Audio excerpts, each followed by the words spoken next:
এই মতো দুইজন কৃষ্ণ কথা রসে নৃত্য গীত রোদনে হইল রাত্রি শেষে। দোহে নিজ নিজ কার্যে চলিলা বিহানে, সন্ধ্যা কালে রায় আসি মিলিলা আপনে। তো আমরা মহাপ্রভু আর রামানন্দ আচার্যজির সঙ্গ করতে বসেছি। তো এখানে মহাপ্রভু প্রশ্ন করছেন, রামানন্দ আচার্যজি একের পর এক উত্তর দিয়ে যাচ্ছেন। তো বলছেন এই কৃষ্ণ কথা আস্বাদনে আস্তে আস্তে কি হলো, এই মতো দুইজন কৃষ্ণ কথা রসে নৃত্য গীত রোদনে হইল রাত্রি শেষে। কথা শ্রবণ করতে করতে, শ্রবণ কীর্তন করতে করতে সারা রাত শেষ হয়ে গেছে। দোহে নিজ নিজ কার্যে চলিলা বিহানে, সন্ধ্যা কালে রায় আসি মিলিলা আপনে। যখন রাত প্রভাত হয়ে গেছে, যে যার মতো নিজের নিজের কার্যে চলে গেছেন, সন্ধ্যা কালে রায় আসি মিলিলা আপনে। রামানন্দ আচার্যজি পুনরায় মহাপ্রভুর কাছে সন্ধ্যাবেলা এসেছেন।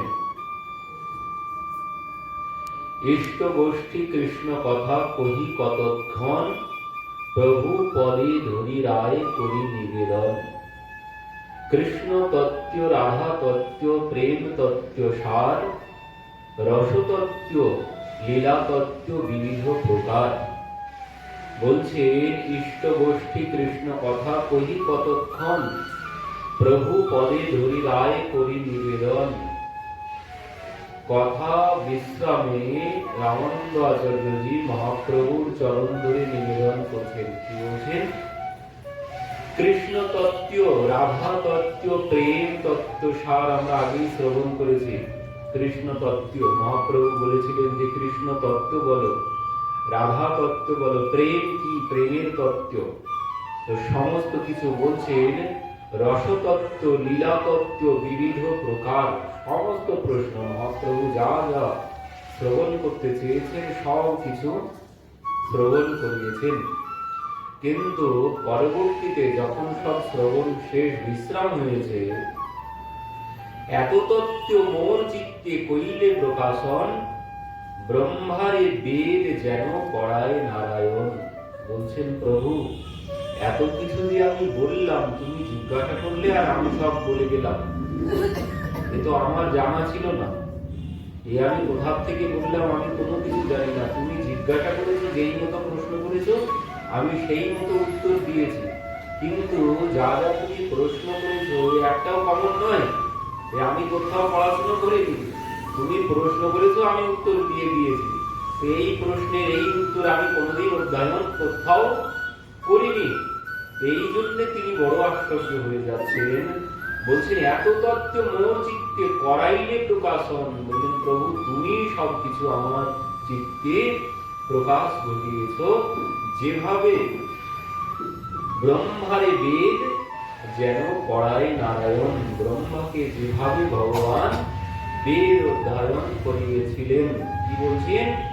অন্তর্যামী ঈশ্বরের এই রীতি হয়, বাহিরে না কহে বস্তু প্রকাশে হৃদয়ে। ভগবানের এটাই হচ্ছে নিয়ম, তার এটাই হচ্ছে ফর্মুলা, তার নিয়ম। কি বলছেন? অন্তর্যামী ঈশ্বরের এই রীতি, ভগবানের রীতি এটাই। তিনি বাইরে কোনো কিছু বলতে আসেন না। যার যেটি বলার প্রয়োজন তিনি তার হৃদয়েই সেটি প্রকাশ করেন। তো বলছেন বাহিরে না কহে বস্তু প্রকাশে হৃদয়ে প্রকাশ করেন ভগবান। তিনি সরাসরি কোনো কিছু বলতে আসেন না। যখন কোনো কিছু বলার প্রয়োজন হয় তিনি ভক্তের চিত্তে প্রেরণা দিয়ে তাকে দিয়ে বলিয়ে দেন। ভগবানের এটি হচ্ছে ধর্ম। তো রামানন্দ আচার্যজি বলছেন প্রভু যেভাবে তুমি ব্রহ্মাকে বেদ অধ্যয়ন করিয়েছিলে, বেদের জ্ঞান ব্রহ্মাকে কি কোনোদিন ভগবান হাতে কলমে পড়িয়েছেন নাকি? কোথাও আছে? কোথাও নেই।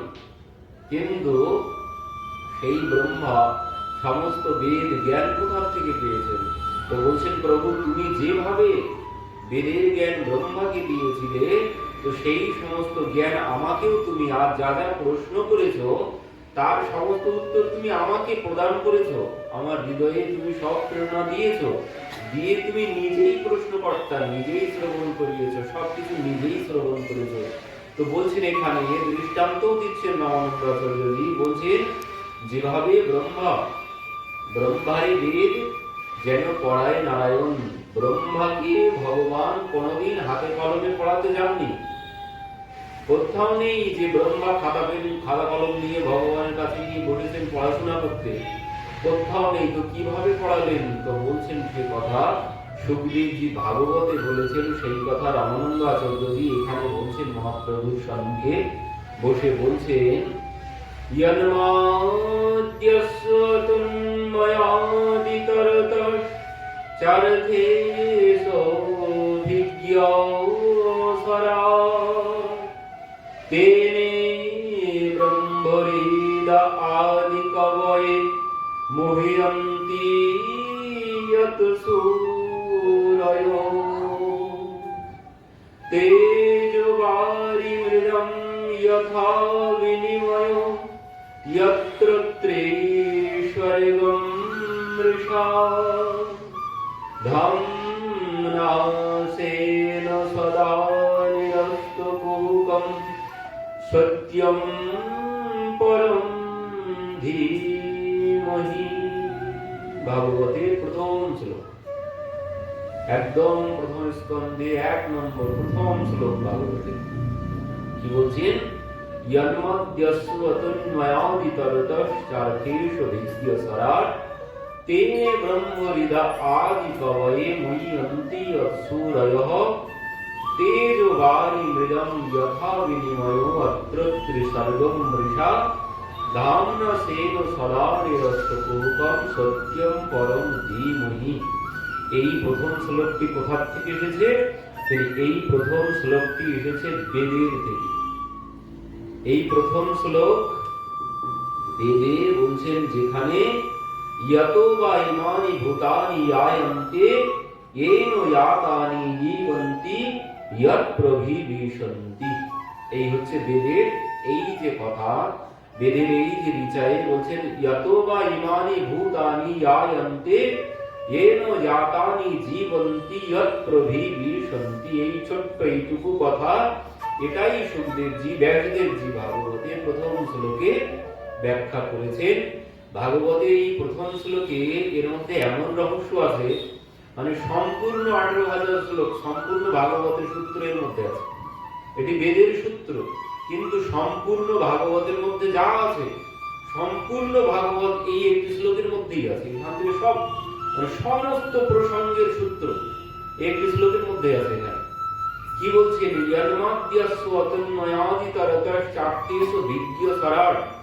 यन्माद्यस्य तन्मयादितरतः বলছেন যিনি জন্ম আদি অন্তরহিত, জন্মাদ্যন্ত বলছেন জন্মাদ্যস্য। জন্মাদ্যস্য কথার অর্থ হচ্ছে জন্ম আদি অন্তরহিত, যিনি, যার জন্ম আদি অন্ত কোনো কিছু নেই, তিনি কি বলছেন? জন্মাদ্যস্য তন্ময়াদিতরতশ্চার্থেষু বিজ্ঞসরাট তেনে ব্রহ্মবিদা আদিকবয়ে। ওই যার জন্ম আদি অন্ত কোনো কিছু নেই, আবার তিনি সবকিছুর সরাট, তিনি সবকিছুর মালিক, তিনি এই সমস্ত বলছেন সৃষ্টি সংহার, সৃষ্টি পালন সংহার সবকিছুর যিনি মালিক। আমরা দেখি ব্রহ্মা বিষ্ণু মহেশ্বর এক একজন এক এক কাজে নিযুক্ত, কিন্তু না, এনারা কাজ পেয়েছেন কোথা থেকে? তিনি এনাদের সবার মূলে আছেন। তিনি কে আছেন? বলছেন যার কোনো জন্ম আদি অন্ত কোনো কিছু নেই। এই একটি শ্লোক, এই শ্লোকের কত রকমের অর্থ আছে তার কোনো ঠিক ঠিকানা নেই। শ্রীধর স্বামী একা 108 প্রকারের ব্যাখ্যা করেছেন এই একটি শ্লোকে। কি বলছেন এখানে? যিনি জন্ম আদি অন্ত রহিত, যার জন্ম আদি অন্ত কোনো কিছু নেই, তিনি আবার এই জন্য তাকে কি বলা হয়? তার জন্ম আদি অন্ত কোনো কিছু নেই, এই জন্য তাকে কি বলা হয়? অনাদির আদি গোবিন্দ। পরবর্তীতে বলছেন জন্মদ্যস্য অতন্ময়াদি তরতঃ স্বার্থেষু বিজ্ঞ সরাট। তিনি অভিজ্ঞ, তিনি সরাট মানে সবকিছুর মালিক, মানে সৃষ্টি পালন সংহারের তিনি মালিক। তো এই জন্য বলা হয় তার কোনো কিছু জন্ম আদি অন্ত নেই, তবুও তিনি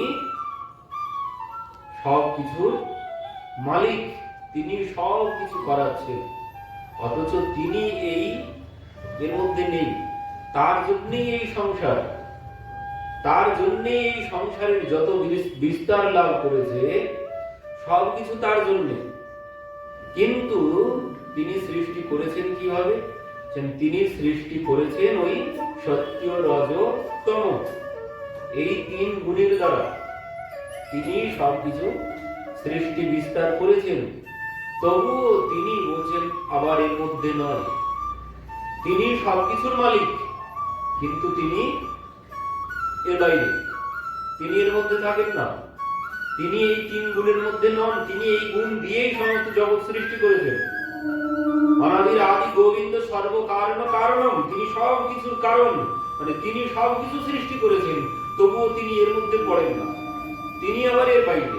তিনি এই তিন গুণের দ্বারাই সবকিছু সৃষ্টি করেছেন, কিন্তু তিনি এই তিন গুণের বাইরে। আমরা এই প্রসঙ্গ শ্রবণ করেছিলাম ভাগবতের একদম শেষে আছে, নবযোগীন্দ্র সংবাদে সেখানে আছে, সেখানে এই প্রসঙ্গের বোঝানোর জন্য সেখানে নবযোগীন্দ্র সংবাদে একটি প্রসঙ্গ ছিল। ভগবান সব কিছু সৃষ্টি করেছেন, তবুও তিনি এর মধ্যে নেই। কেন, কিভাবে নেই? বলছেন ওই একজনার মরে যাওয়ার সময় ব্যক্তি উইল করে গেছে পুত্রদের নামে, উইল করে গিয়েছিলেন পুত্রদের নামে।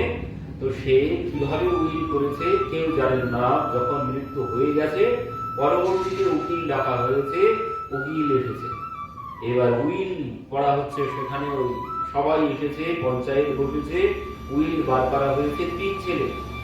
তিন ছেলেকে তার সম্পত্তি সব ভাগ করে দিয়ে গেছে। তো কিভাবে ভাগ করেছেন, তার সম্পত্তি কি ছিল? বলছেন আমার সম্পত্তির অর্ধেকটা বড় ছেলেকে দিলাম, আর পঞ্চম অংশ মেজ ছেলেকে দিলাম, আর চতুর্থ অংশ ছোট ছেলেকে দিলাম।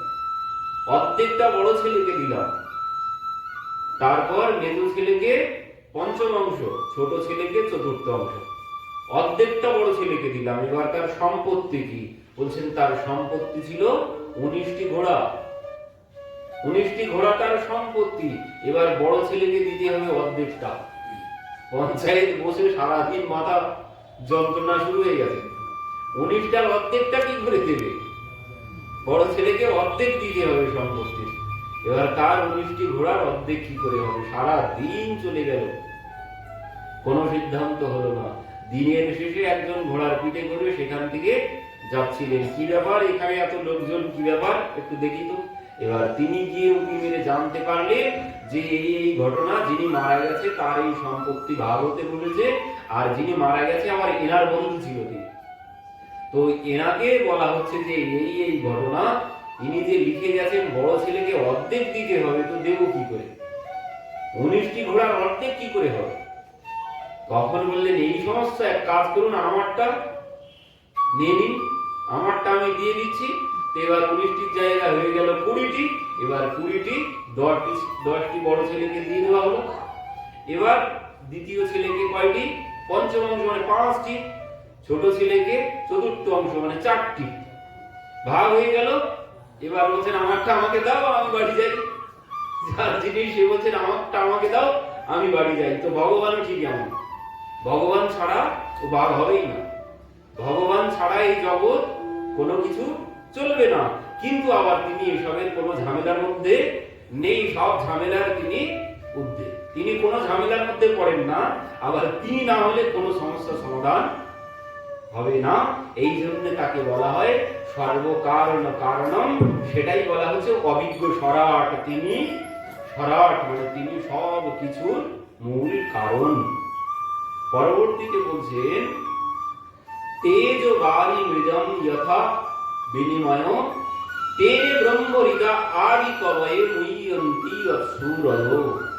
বলছেন তার লীলা তেনে ব্রহ্মরিদা আদি কবয়ে, এই যে তেনে ব্রহ্মরিদা আদি কবয়ে, বলছেন তেনে মানে তিনি, ব্রহ্মরিদা মানে ব্রহ্মাকে, হৃদা আদি কবয়ে মানে আদি কবি ব্রহ্মাকে তিনি জ্ঞান দান করেছেন। কিভাবে দান করেছেন?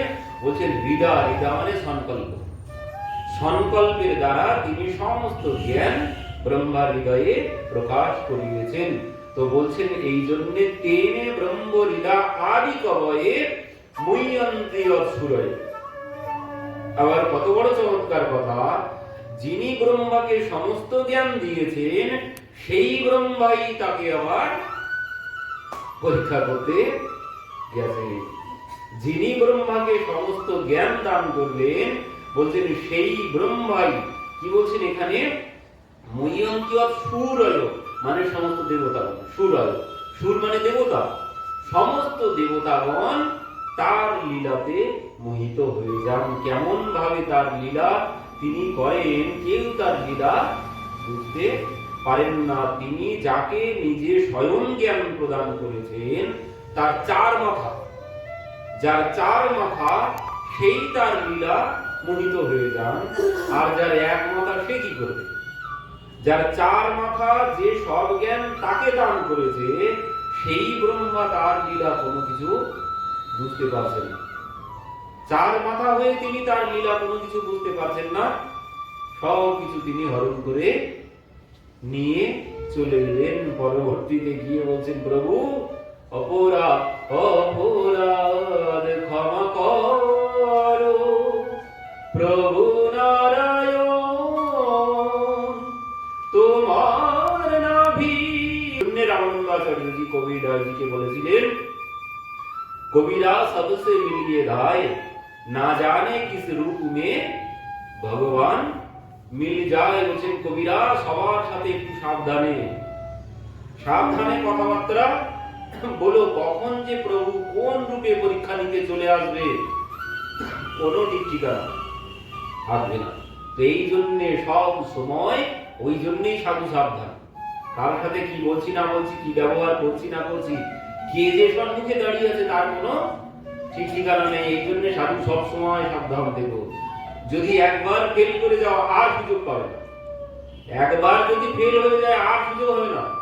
আর তিনি আসবেন কিন্তু একদম ওইভাবে, কোনদিন আমি যাকে ভালোবাসি সেই রূপে তিনি আসবেন না। আমি যা সহ্য না করতে পারি যদি, সেইভাবেই তিনি আমার সম্মুখে এসে উপস্থিত হবেন।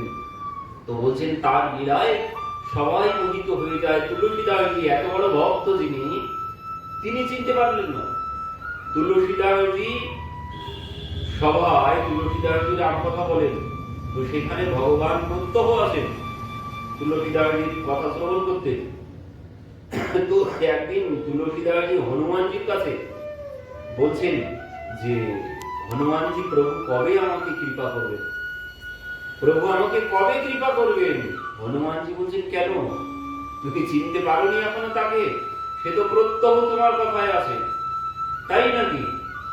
বলছেন প্রত্যহ তোমার কথায় আসে, তোমার হাতে চন্দন মাকে তিনি, কপালে চন্দন করে যান তোমার হাতে, কিন্তু তুলসীদাসজি চিনতেই পারেন। বলছেন কি चित्रकूट के घाट पर भाई संतन के भीड़ तुलसीदास चंदन घिसे तिलक देत रघुबीर। চিত্রকূটের ঘাটে বসে বসে তুলসীদাসজি ভক্তদের কপালে চন্দন দিতেন সকালবেলা। তো সেখানে ভগবান প্রত্যেক দিন এসে চন্দন মেখে যেতেন, তিনি কোনোদিনই চিনতে পারেননি। যখন হনুমানজিকে বলেছেন, হনুমানজি বললেন ঠিক আছে আমি দেখিয়ে দেব। এবার হনুমানজি সম্মুখে যখন তুলসীদাসজির সম্মুখে প্রভু এসে দাঁড়িয়েছেন রাজপুত্রের ছদ্মবেশে, রাজপুত্রের ছদ্মবেশে প্রভু এসে দাঁড়িয়েছেন। এবার তুলসীদাসজি কোনো কিছু বুঝতে পারেনি, একদম রাজপুত্রের বেশে রাজবেশে এসে দাঁড়িয়েছেন। তুলসীদাসজি সবাইকে চন্দন কপালে দিয়ে যাচ্ছেন। এমন সময় প্রভু রাম লক্ষ্মণজি দুইজনাই এসেছেন, তো দুইজনাকেই তিলক দিয়ে দিয়েছেন। তবুও তুলসীদাসজি চিনতেই পারেননি। তখন হনুমানজি পেছন থেকে বলে উঠেছেন, চিত্রকূটকে ঘাট पर भय संतन के भीड़। হনুমানজি বলছেন এ কথা যে চিত্রকূটের ঘাটে চিত্রকূটের ঘাটে সাধু সন্তের ভিড় হয়েছে। আর কি বলছেন, তুলসী দাস চন্দন ঘিসে তিলক দেত রঘুবীর। আর এই কথা যেই বলে উঠেছেন হনুমানজি, তখনই এবার তুলসীদাসজি বুঝতে পেরেছেন যে যারা দুইজন রাজপুত্র দাঁড়িয়ে আছে, আমি যাদের কপালে তিলক দিয়েছি তারা আর কেউ নয়, আমার প্রভু। আর সঙ্গে সঙ্গে এই কথা শ্রবণ করেই তুলসীদাসজি অজ্ঞান হয়ে পড়ে গেছেন সেখানে। পরবর্তীতে স্বয়ং প্রভু নিজে হাতে তুলসীদাসজি চন্দন আগে দিয়েছেন প্রভুর কপালে, তারপরে প্রভু কি করলেন, নিজে হাতে তুলসীদাসজির চন্দনে কপালে চন্দন লেপন করে দিয়ে সেখান থেকে চলে গেলেন। তো এইভাবে ভগবান লীলা করেন, ভক্তের কাছে সর্বক্ষণ তিনি আসেন, ভক্তের কাছে থেকে তিনি কখনো দূরে থাকেন না, সর্বক্ষণ ভক্তের কাছেই থাকেন। কিন্তু ভক্ত তাকে চিনতে পারে না। চিনবে কি করে? ব্রহ্মা চিনতে পারছে না, ভক্ত চিনবে কি করে? ব্রহ্মা চিনতে পারছে না, ইন্দ্রের পুত্র জয়ন্ত চিনতে পারলেন না। জয়ন্ত কি করেছে? ওই ভগবান সীতা দেবীর কোলে মাথা রেখে, জানকী মায়ের কোলে মাথা রেখে শয়ন করে আছে। জয়ন্ত দেখে তো অবাক, ইনি কেমন ভগবান? ইনি ভগবান হতেই পারে না। ভগবান এইভাবে কোনোদিন পত্নীর কোলে মাথা রেখে ঘুমাবেন? এই জন্য জয়ন্ত কি করেছে? কাকের রূপ ধারণ করেছে। কাকের রূপ ধারণ করে জয়ন্ত সীতা মায়ের চরণে গিয়ে টক্কর মেরেছেন, মেরে চলে গেছেন। এদিকে জানকী মাতা প্রভুর সেবা করছেন, নিদ্রা ভঙ্গ হয়ে যাবে, সেই জন্য তিনি চুপচাপ বসে আছেন। প্রভুর যখন নিদ্রা ভঙ্গ হয়েছে, উঠেই দেখছেন রক্ত ঝরছে। কি ব্যাপার? জানকী মাতা বলছেন কোনো কিছু হয়নি। সঙ্গে সঙ্গে উপরের দিকে তাকিয়েছেন, তাকিয়ে দেখছেন জয়ন্ত, ইন্দ্রের পুত্র জয়ন্ত বসে আছে, মানে কাক বসে আছে, আর তার ঠোঁটে রক্ত লেগে আছে। তখনই তিনি বুঝতে পারলেন যে এই কাজ। সঙ্গে সঙ্গে কি করেছেন, সেখান থেকে একটি ওই ঘাস তুলে নিয়ে ব্রহ্মাস্ত্র কল্পনা করে ছেড়ে দিয়েছেন। আর জয়ন্ত চারিদিকে ছুটতে শুরু করেছেন, পিতার কাছে গিয়েছে, পিতা রক্ষা করো, ব্রহ্মাস্ত্র থেকে রক্ষা করো। পিতা বলছেন কি হয়েছে? বলছেন এই ঘটনা। ইন্দ্র বলছেন এক্ষুনি এখান থেকে চলে যা, এখানে একদম দাঁড়ান না, তোর সাথে আমিও চলে যেতে পারি, তুই এক্ষুনি আমার জন্ম থেকে চলে যা। তো এইভাবে ঘুরতে থাকলেন। পরবর্তীতে দেবর্ষি নারদ বলে দিলেন, যাও, যেখানে অপরাধ করেছো সেখানে যাও। তো প্রভুর চরণে এসে পড়েছেন, প্রভু ক্ষমা করে দিলেন। তো এইভাবে ভগবানের লীলাতে সবাই মোহিত হয়ে যান। তার লীলা বোঝা বড় ভার। পার্বতী দেবী, সতী দেবীও চিনতে পারেননি।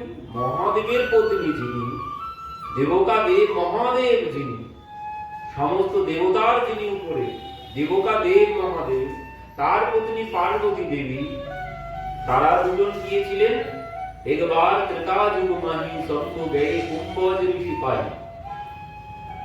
ত্রেতা যুগের কথা। ত্রেতা যুগে মহাদেব সতী দেবীকে নিয়ে রাম কথা শ্রবণ করতে গিয়েছিলেন কুম্ভজ ঋষির আশ্রমে।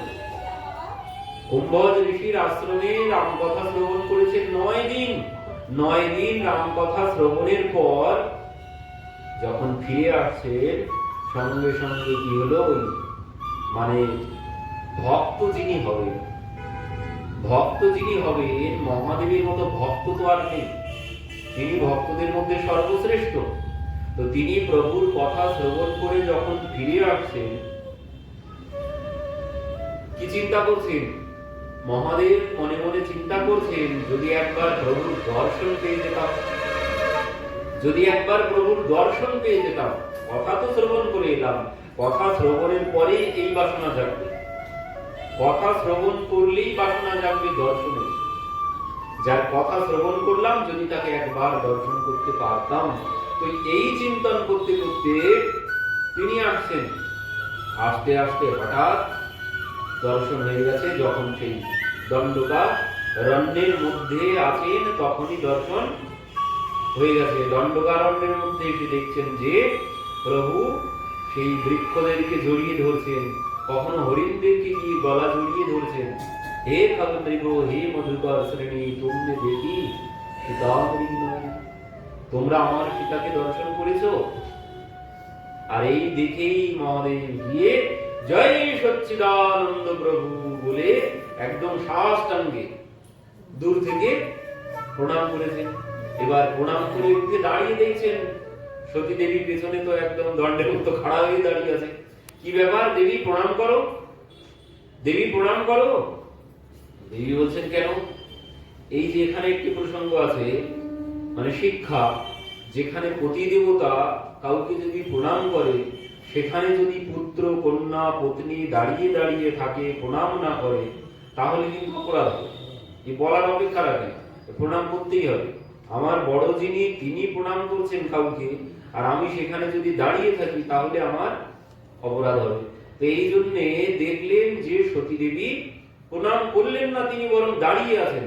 মহাদেব তখন বললেন, দেবী দাঁড়িয়ে আছো কেন? যাও প্রণাম করো। দেবী বললেন, কেন? আরে দেখছো না, যার কথা শ্রবণ করে এলাম সেই প্রভু। আরে সেই প্রভু এই, সেই ভগবান রামচন্দ্র সচ্চিদানন্দ প্রভু, যিনি সৎ চিৎ আনন্দ ঘন, সেই প্রভু এই কি করে হয়? কেন? বলছেন এনার এইটুকু জ্ঞান নেই, বৃক্ষরা কথা বলতে পারে না, বৃক্ষদেরকে জড়িয়ে ধরে বলছেন, তোমরা আমার পত্নীকে দেখেছো? বৃক্ষরা কি দেখতে পায়? হরিণরা কথা বলতে পারে না, তার গলা জড়িয়ে ধরে বলছে, তোমরা আমার পত্নীকে দেখেছো? এইটুকু জ্ঞান যার নেই, এরা কথা বলতে পারে না, এদের কাছে জিজ্ঞাসা করে কি হবে? এইটুকু যার জ্ঞান নেই সামান্য, তিনি কি করে সচ্চিদানন্দ প্রভু হয়? সেই ভগবান কি করে হবেন? বলছেন, বুঝলাম, ইনি যদি সেই ভগবানই হবেন, তিনি তো সমস্ত জগতের, ওই যে সর্ব কারণ কারণ, তিনি সব কিছুর কারণ, তিনি সব জানবেন, তিনি সবার খবর রাখবেন, যিনি স্বয়ং ভগবান হবেন। আর তিনি নিজের পত্নীর খবর জানেন না, ইনি কি করে ভগবান হবেন? ইনি কি করে ভগবান হবেন? সামান্য নিজের পত্নীর খবর রাখতে পারেন না, ইনি কোনোদিন ভগবান হতেই পারেন না। তো এই জন্য তিনি প্রণাম করতে চাইছেন না। তখন মহাদেব বলছেন, দেবী जो तुमरे मन में आसु সন্দেহু তো কিন্না যায় পরীক্ষা লেহু। বলছেন, দেবী তোমার যদি বিশ্বাস না হয়, তুমি তো একটু পরীক্ষা করে দেখতে পারো। আর এই কথা যেই বলেছেন, মানে যার ভিতরে ভক্তি নেই সে পরীক্ষা করতেই আসে। তো বলছেন, ঠিক বলেছেন, আমি পরীক্ষা করব। এই পরীক্ষার কথা চিন্তা করে তিনি প্রভুকে পরীক্ষা করতে গেছেন। এবার কিভাবে পরীক্ষা করবেন, কিভাবে পরীক্ষা করবেন? সীতা মায়ের রূপ ধারণ করে সম্মুখে গিয়ে দাঁড়িয়েছেন। আর যেই সীতা মায়ের রূপ ধারণ করে দাঁড়িয়েছেন, প্রভু দর্শন করে বলছেন, মা তুমি এখানে? আমার বলে বাবা কোথায় গেল? তুমি এখানে একা একা? জানো আমার পত্নী জানকীকে আমি এই জঙ্গলের মধ্যে হারিয়ে ফেলেছি, আর তুমি এখানে একা একা কি করছো? আর যেই বলেছে, ইনি সঙ্গে সঙ্গে এবার ঘোমটা ফেলেছে। হায় হায় হায়, আমি তো তাহলে ভুল করে ফেলেছি, আমি চিনতে পারিনি। এবার তিনি পালিয়ে চলে আসবেন। পেছন দিকে যেই পালাতে গেছেন, দেখছেন পেছন দিকেও প্রভু দাঁড়িয়ে আছে। পালানোর আর কোনো পথ নেই। ডাইনে পালাবেন, ডান দিকেও তিনি দাঁড়িয়ে আছেন, বামে পালাবেন, বামেও তিনি দাঁড়িয়ে আছেন, সম্মুখেও তিনি দাঁড়িয়ে আছেন। পালিয়ে যাওয়ার আর কোনো পথ নেই। তখন বুঝতে পারলেন, আমি বড় ভুল করে ফেলেছি। সঙ্গে সঙ্গে প্রভু লীলা সম্বরণ করলেন, দৌড়িয়ে চলে গেছেন মহাদেবের কাছে। মহাদেব বলছেন, দেবী কি হয়েছে? এইভাবে হাঁপাতে হাঁপাতে ছুটছো, কি ব্যাপার, কি হয়েছে? প্রণাম করেছো? যে হ্যাঁ করেছি। না দেবী, তোমার চোখ মুখ দেখে তো বিশ্বাস হচ্ছে না তুমি প্রণাম করেছো। যে না না, আমি প্রণাম করেছি, তুমি যেভাবে বলেছিলে আমি ওইভাবে প্রণাম করেছি। কিন্তু মহাদেব বলছেন, না, তোমাকে দেখে মনে হচ্ছে না, তুমি যদি ভগবানকে প্রণাম করে আসো, কোনোদিন তার অবস্থা এমন হতেই পারে না। তিনি চোখ বন্ধ করেছেন, করেই দেখতে পেলেন যে দেবী কি করেছেন। তখনই মহাদেব বললেন, এমন পত্নী সাথে রাখা যায় না, যে আমার পত্নী ভগবানকে বিশ্বাস করে না, পরীক্ষা করতে গেছে। এই জন্য তিনি পত্নীকে ত্যাগ করে দিয়েছিলেন। আর এই জন্যই তিনি ওই দক্ষ যজ্ঞে গিয়েছিলেন। মহাদেব ত্যাগ করেছিল তাই গিয়েছিলেন, এমনি এমনি তিনি যেতে পারেন না। মহাদেব মন থেকে তাকে ত্যাগ করে দিয়েছিল, এই জন্য তিনি দক্ষ যজ্ঞে গিয়ে নিজের শরীর আহুতি দিয়েছিলেন। কেন? মহাদেব আর গ্রহণ করবেন না সংকল্প করেই ফেলেছিলেন, এই জন্য তিনি সেই শরীর নষ্ট করে পুনরায় পার্বতী দেহ ধারণ করেছেন। তো এই সমস্ত দেবতারা সবাই ভগবানের লীলায় মোহিত হয়ে যায়। ভগবানের লীলা এমনই, এই কলিযুগের লীলায় তো ত্রেতা